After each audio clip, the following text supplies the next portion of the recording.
crafty friends working in my Prompt, Create, Repeat workbook. If you don't know what this is, it is a workbook I created with 50 prompts. The prompts are on the left page and the right page is blank for you to interpret that prompt any way you like. This workbook is available on Amazon and I'll put the links in the description box below.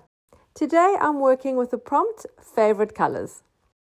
It's no secret that my current favorite colors are pink and orange. I don't know why, but I think they go beautiful together and the brighter the better. I would use them in every spread if I could. Well, I suppose I could, but that would be a little bit boring. So I don't know what I'm going to do today. I don't have an image in my mind. All I know is that I'm using my two favorite colors.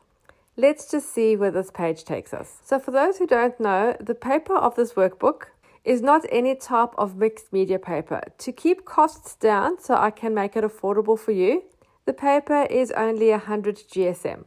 So we need to prepare it so that the inks and paints don't seep through to the other side. There are different ways to do this, and in each video that I create in this book, I do show you. Today, I am going to put a clear gesso over the entire surface. If you don't have a clear gesso, you can also use white gesso for this. And I'm actually thinking that even a layer of Mod Podge would work. For me, I'm going to put down the first layer, I'm going to dry it all really well, and then I'm going to put a second layer of clear gesso. So I haven't put all of that in the video, but there are 2 layers of the gesso there. Before I use those bright acrylic inks, I'm going to go in with a little bit of acrylic paint first. I don't have a nice orange, I just have this sort of dark burnt orange, so I'm going to add a little bit of yellow just to lighten it and to make it a little bit brighter. I'm just doing this on a scrap piece of paper. And the acrylic paints that I'm using here are the Dina Wakley brand. I'm not going to add any water, I'm just going to take a dry brush and mix the color that I want. Adding water I find will thin it out too much, and also I don't want it to be too wet when it's going onto my paper because it will risk making the paper soggy. Even though we have waterproofed it, we don't want to waterlog it. And then I'm just going on and applying it to my page. No rhyme or reason as to where, I'm just putting marks onto the page with the orange paint. Remembering this workbook is really meant for experimenting. So you must not be afraid of messing up. And you would have noticed I did turn the page over and have a look underneath. So far it is not seeping through and the color is remaining on this page. I'm now going to go in with a pink. I'm not going to wash my paintbrush. That'll just probably add more water. So I'm just going to wipe off the excess orange and then just go in with the pink. If a little bit of orange gets in the pink, that's fine. We are going to do some kind of blending. Just really have fun with this. There's no right or wrong. So I'm just going to keep adding and blending. I really do enjoy this part because you never really know what you're going to get or how it's going to look. So now I want to add the acrylic ink, which is my really bright pink and bright orange. And I wasn't quite sure how to add it, so I thought I'll just try something different. So I'm going to add a few drops onto the page, and then I'm going to use a plastic card to sort of scrape it or smush it across the page in different directions. Remember the word experimenting. So let's just try and see how this is going to look.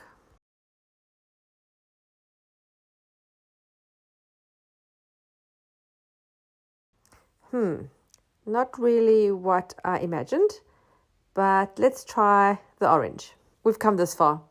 Might as well do the same with the next color.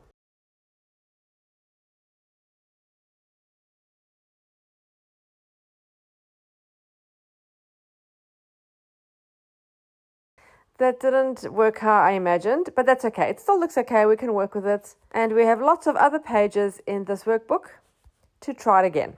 I'm still loving the pink and orange colors though. So I'm going to dry this and then decide what I'm going to do next. Some of the droplets I'm allowing to run down the page just to create additional interest. So I'm feeling at this point that the color is just too flat. We need to lighten certain areas to create that light and dark. So I'm going to use white gesso for this. This will create some contrast. I'm just going to use a flat brush and just do a couple of sections with the white gesso. So I'm going to go in there where there already is some white and just lighten that up some more, and then I'll do another section in the bottom right hand corner to create some balance.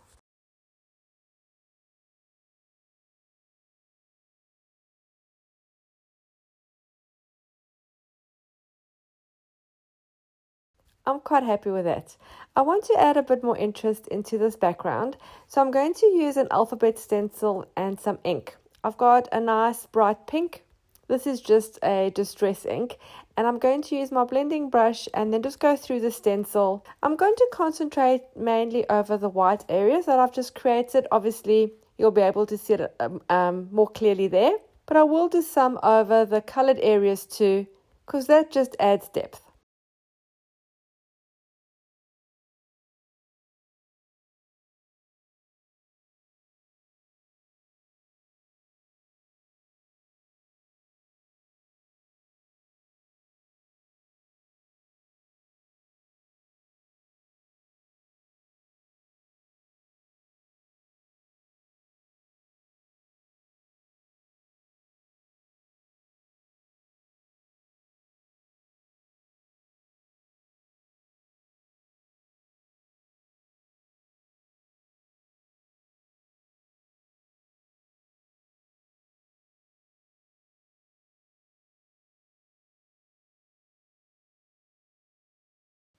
Oh, I'm liking how that looks.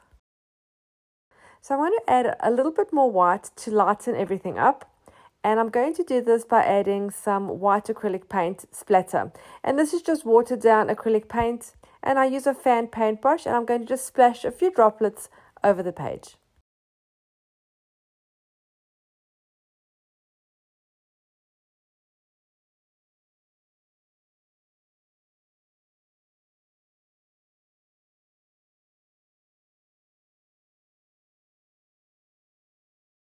And then I previously found these really beautiful flowers on this magazine page, and I've kept them thinking I could use them for a project, and I think today is that day. So they're not really full flowers, they're partial flowers, they're sort of coming off the page, but this I think could really work. So I'm just going to fussy cut these out and then just see how they can be placed on my page.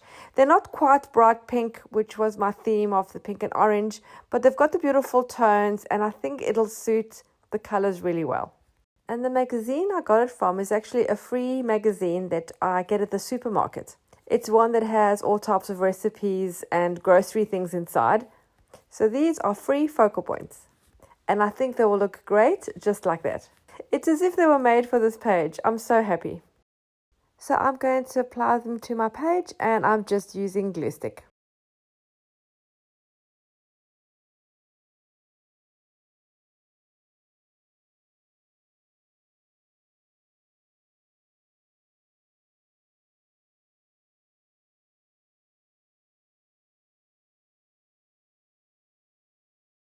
What colors would you use for this page? What are your favorite colors? Let me know in the comments below. I feel that I need to lighten it all a little bit more, so I'm going to add some more white splatter. This time I'm going to use my acrylic ink in titanium white. I do find it's a little bit more like a bright white as compared to the acrylic paint, which dulls down a little bit. So I'm going to redo my splatter. I'm going to let it go over some of the flowers. That's also okay, because it's going to lighten and lift the overall look.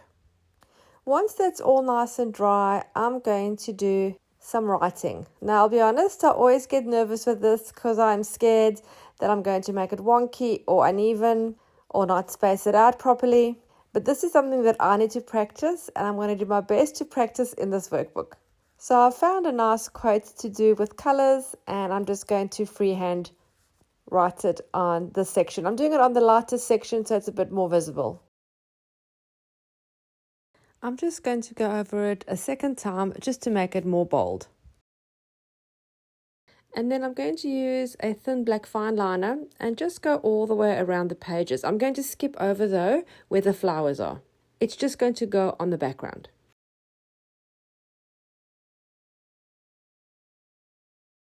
I felt that I needed a little bit of a break in some of the color areas. So what I'm going to do is I'm going to hand draw some flowers, just like doodle flowers, And I'm going to cut them out and place them in sort of a triangle shape on the page. So it's going to be one at the top, one on the right, and one on the bottom. This will help break that solid color and will bring contrast.